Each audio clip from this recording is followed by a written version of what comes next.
السلام علیکم ورحمۃ اللہ وبرکاتہ۔ نحمدہ ونصلی علی رسولہ الکریم، اما بعد۔ سامعین کرام، جیسا کہ آپ کو بتایا جا چکا ہے کہ ہماری یہ کوشش ہوگی کہ انشاءاللہ تعالی ہر پیر اور ہر جمعرات کو آپ کے سوالات کے جوابات پیش کیے جائیں۔ آج پیر ہے اور پہلا سوال ہمارے پاس یہ آیا ہے۔ گزشتہ سوالات میں ایک سوال یہ تھا کہ داڑھی منڈے یا داڑھی تراشنے والے کے پیچھے نماز ہو جائے گی۔ اس کا جواب میں نے آپ کو تفصیل کے ساتھ دے دیا تھا، لیکن کسی ایک صاحب نے اس کے اوپر کچھ تحریر کیا اور یہ کہا کہ جی جو داڑھیوں کو گول کرتے ہیں ان کے بارے میں بھی تو بتانا چاہیے تھا، اس کو آپ کیوں گول کر گئے؟ بات یہ ہے کہ جتنا سوال ہوتا ہے اتنا ہی جواب دیا جاتا ہے۔ اب آپ نے یہ چیز اٹھائی ہے تو اس کا جواب سن لیجیے۔ داڑھی دو انداز سے گول کی جاتی ہے۔ ایک یہ داڑھی تو فل ہے، لیکن اس کو وہ اپنا سکھوں کی طرح سے اس کو ایسے یوں گول کر کے، اور بہت سے لوگ تو پن لگا لیتے ہیں یہاں۔ یہ غلطی ہے، یہ درست نہیں ہے، اسلامی تعلیمات کے برخلاف ہے۔ یہ سکھوں کی مشابہت نہیں کرنی چاہیے، اور سکھ نہ بھی کر رہے ہوں تو پھر بھی اسلام نے اس چیز کی اجازت نہیں دی کہ آپ کی داڑھی اگر لمبی ہو گئی آپ اس کو گول کر کے اور پھر اس کو پن لگا لیں، یہ درست نہیں ہے۔ لیکن وہاں جو سوال تھا، وہاں سوال یہ تھا کہ ان کے پیچھے نماز ہو سکتی ہے یا نہیں۔ یہاں پر یہ سوال مناسب نہیں ہوگا۔ ان کے پیچھے تو بہرحال نماز ہو سکتی ہے، لیکن یہ ان کی غلطی ہے اور یہ ان کا قصور ہے، اس سے ان کو اپنے آپ کا پیچھا چھڑا لینا چاہیے۔ مزید نئے سوال آنے میں ایک صاحب کا سوال ہے کہ بھینس کی قربانی جائز ہے یا نہیں۔ ہر سال کچھ لوگ اس بات کو بہت اچھالتے ہیں۔ میں یہ کہوں گا کہ آپ یہ سوال اس وقت کریں جب آپ کے علاقے میں نہ بکرے ہوں، نہ بکریاں ہوں، نہ دمبے ہوں، نہ بھیڑ ہوں، نہ گائے ہوں، ان میں سے سارے کے سارے مفقود ہوں، پھر تو یہ سوال کرتے ہوئے آپ اچھے لگتے ہیں۔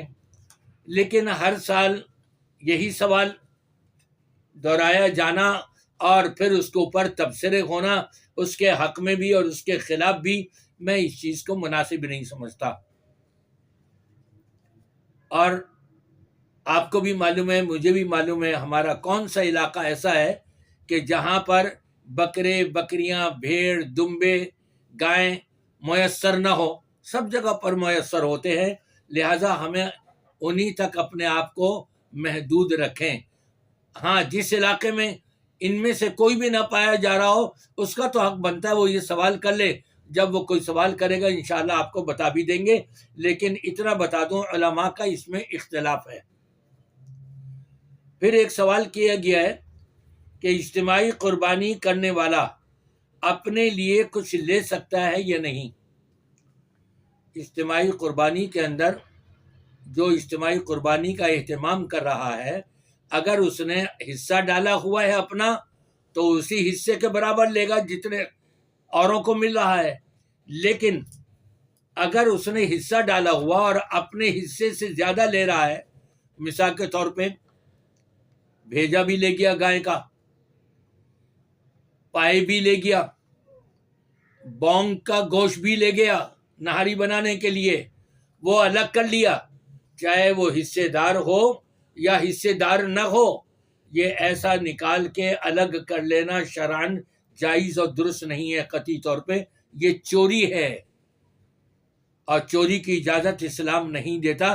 روز قیامت یہ حق ادا کرنا ہوگا، پایوں کے اندر بھی اور بونگ کی گوشت میں بھی، بھیجے میں بھی، یہ سارے حصے دار شریک ہیں۔ اب آپ کہیں گے جی وہ ایک بھیجے کا 7 حصے کیسے کریں؟ آپ ان سے کہہ دیں کہ بھائی جو بھیجا لینا چاہتا ہے بتا دیں، اس کے بدلے میں تھوڑا سا گوشت کم کر کے باقی حصوں کے اندر ملا دیں۔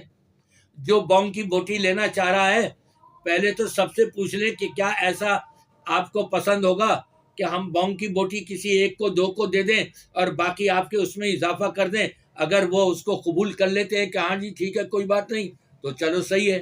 لیکن سب سے پوچھے بغیر آپ اپنے طور پر یہ بونگ کی نہاری کی بوٹیاں الگ نکال لیں. یا روکھا گوشت جو ہے وہ کسی ایک نے کہا جی ہمیں تو بس 5 کلو کا ایک بوٹا دے دے روکھا, آپ نے اس کو دے دیا بغیر اوروں کے پوچھے, جبکہ یہی روکھی بوٹیاں جو ہے اوروں میں بھی شامل ہونی چاہیے تھی. لیکن آپ نے اب از خود کر لیا اس لیے کہ وہ آپ کا دوست ہے, اس سے آپ کا بڑا لنک ہے, اچھا ملنا جلنا ہے. اس نے آپ سے درخواست کری اور آپ نے خاموشی سے اس کو 5 کلو کا روکھا بوٹا دے دیا. نہیں, یہ درست نہیں ہوگا. جتنے بھی افراد شریک ہیں ان سب کے علم میں یہ چیز آنی چاہیے, ان کی موافقت سے ہی یہ کام ہونے چاہیے ورنہ نہیں. پھر ایک سوال کیا گیا ہے کہ جوائنٹ فیملی ہے, باپ قربانی کر رہا ہے, کیا بیٹا بھی لازمی قربانی کریں؟ دیکھیے نبی کریم صلی اللہ علیہ وسلم کا جو فرمان ہے کہ جس کی استطاعت ہو قربانی کرنے کی اور پھر وہ قربانی نہ کر رہا ہو تو ہمارے عیدگاہ میں بھی اس کو آنے کی ضرورت نہیں. اگر بیٹا جوائنٹ فیملی میں رہ رہا ہے اور کمائی اس کی الگ سے ہے, آمدنی اس کی الگ ہے, وہ بھی کام کر رہا ہے, کہیں ملازم ہے یا اپنا کاروبار کر رہا ہے اور اس کی استطاعت ہے, تو باپ جب قربانی کر رہا ہے اس کے ساتھ ساتھ بیٹے کو بھی قربانی کرنی چاہیے. یہ نہیں کہ جی بس وہ 4 بیٹے ہیں, چاروں بیٹوں کی الگ الگ حیثیت ہے اور جوائنٹ فیملی میں رہ رہے ہیں, باپ نے کر لیا سب کی طرف سے ہو گیا. نہیں, جب استطاعت ہے ہر بیٹے کی الگ الگ, اس کو بھی الگ الگ قربانی کرنی ہوگی. آپ کے جو یہ سوالات آئے تھے اسی پر اکتفا کرتے ہیں اس دعا کے ساتھ کہ اللہ تبارک و تعالی ہم سب کو ہر قسم کی چور بازاری سے بچائے اور محفوظ رکھے, اور شریعت کے مطابق یہ اجتماعی قربانی ہو یا انفرادی قربانی ہو اس کا حق ادا کرنے کی توفیق عطا فرمائے.